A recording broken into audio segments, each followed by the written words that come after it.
Hello and welcome to the Allfax video training series. Today's video will cover the basic print functions of your Sharp color copier. By now, all users can print a Word doc, an Excel sheet, or PDF to their basic printer.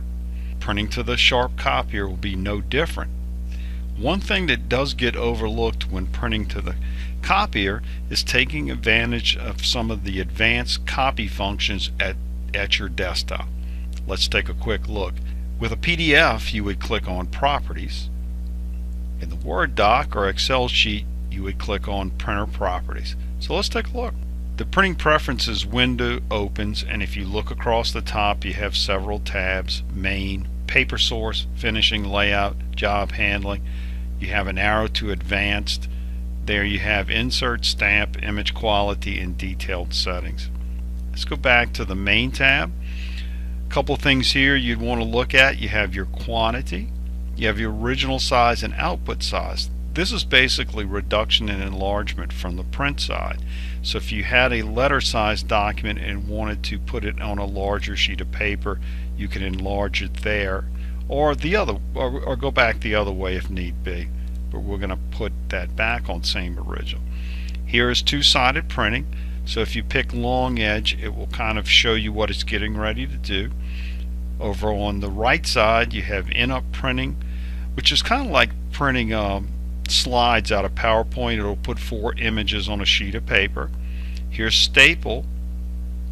With staple, you can pick 1 staple or 2 in the left margin, or stapleless, which will run a crimp and allow you to bind 5 pages.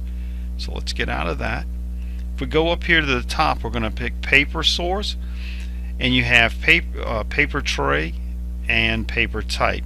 Let's say you had put blue paper in one of the trays in your machine and you wanted to print onto that paper. You would go to the Paper tab, then go to Paper Tray, and you would pick, let's say, Tray 3.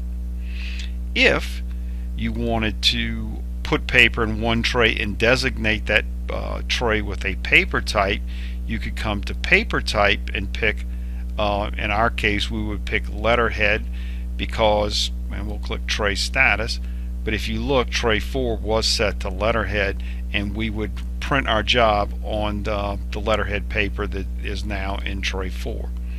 So let's get out of that one. Finishing. Here you could pick stapling again. This is more detailed things that finishing can do. But if you also look, you have a couple items: punch and fold. These are optional items based on the finisher that's installed or if the punch unit is added.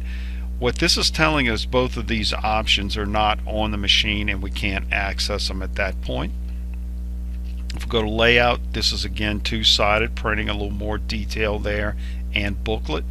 If we go to, we're going to click the advanced arrow, we're going to go to image quality.